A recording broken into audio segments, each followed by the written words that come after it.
আপনারা জানেন দেশের অত্যন্ত সংবেদনশীল এবং চাঞ্চল্যকর একটি মামলা ছিল অ্যাডভোকেট সাইফুল ইসলাম আলী হত্যা মামলা, যার ঘটনায় দেশের সাম্প্রদায়িক সম্প্রীতি, স্বাধীনতা, সার্বভৌমত্ব রক্ষা পেয়েছিল আমরা মনে করি।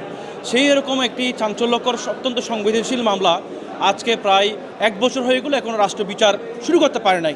অত্যন্ত দুঃখজনক যে দ্রুত বিচার ট্রাইব্যুনাল আইন অনুযায়ী সে সমস্ত মামলা ওখানে বিচার হবে যেটা রাষ্ট্র তার আদেশ করে, কিন্তু আলিফ হত্যা মামলার মতো সংবেদনশীল মামলায় রাষ্ট্র এখনও প্রায় 6 মাস হয়ে গেছে চার্জশিট দাখিল করছে তদন্তকারী কর্মকর্তা, কিন্তু এখনও রাষ্ট্র দ্রুত বিচার ট্রাইব্যুনালে প্রেরণের কোনো আদেশ করে নাই।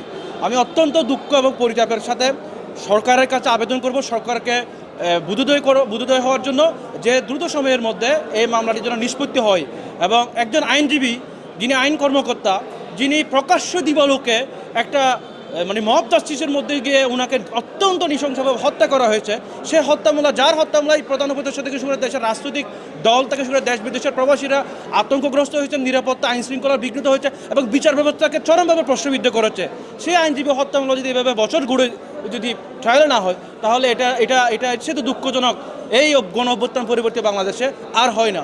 এবং আপনাদের এই সাথে আরেকটা কথা বলে রাখি, এই চার্জশিটের মধ্যে 39 জন আসামিকে তদন্ত কর্মকর্তা সংশ্লিষ্টতা পেয়ে চার্জশিট দাখিল করেছেন, তার মধ্যে এখনও পর্যন্ত 17 জন আসামি পলাতক। এই 17 জন আসামি পলাতক আসামিদেরকে বিচারে উপস্থিত করার জন্য যে আইনানুগ প্রক্রিয়া, অর্থাৎ তাদের বিরুদ্ধে গ্রেপ্তারি পরোয়ানা ইস্যু করা, হুলিয়া ক্রুকি পরোয়ানা ইস্যু করা এবং পত্রিকা বিজ্ঞপ্তির মাধ্যমে তাদেরকে আদালতে বিচারে হাজির হওয়ার নির্দেশনা, সব কিছু সম্পন্ন করে নিম্ন আদালতের যে কার্যক্রম একটি মামলা বিচারে পাঠানোর জন্য, সেটা আজকে সব কিছু সমাপ্ত হয়েছে। নিম্ন আদালত আজকে আদেশ দিয়েছেন মামলাটি বিচারের জন্য প্রস্তুত এবং পরবর্তী কার্যক্রমের জন্য মাননীয় মহানগর দায়রা আদালতে প্রেরণ করা হোক। এখন মহানগর দায়রা আদালত হয়তো উনি নিজে বিচার করতে পারেন অথবা কোনো অতিরিক্ত কোর্টকে দায়িত্ব দিতে পারেন, কিন্তু আমাদের দাবি হচ্ছে মামলাটি যেন দ্রুত বিচার ট্রাইব্যুনালে হয়, যেন এটা একটা ন্যায় বিচার প্রতিষ্ঠা হয়। মানুষ দেখতো যে এরকম দিবালোকের নৃশংস হত্যাকাণ্ডের এবং একজন আইনজীবী, আইন কর্মকর্তা যার মৃত্যু বাংলাদেশকে কাঁপিয়েছিল, সেই হত্যাকাণ্ড দ্রুত বিচারের মাধ্যমে জনমনে দেশে যে আইন আদালত বিচার ব্যবস্থা রয়েছে সেটা যেন স্বস্তি প্রকাশ পায়, সেই ব্যবস্থা নিশ্চিত করার জন্য।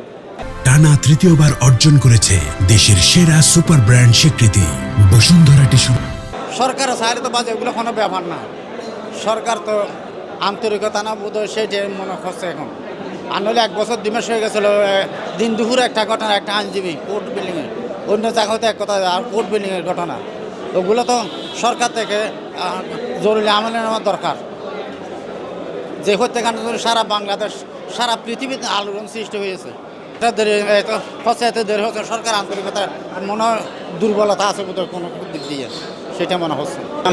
মামলাটা এখন কোর্ট ট্রান্সফার হয়েছে ইনশাল্লাহ। আজকে 1 নম্বর কোর্ট থেকে জজ কোর্টে গিয়া করে দিছি।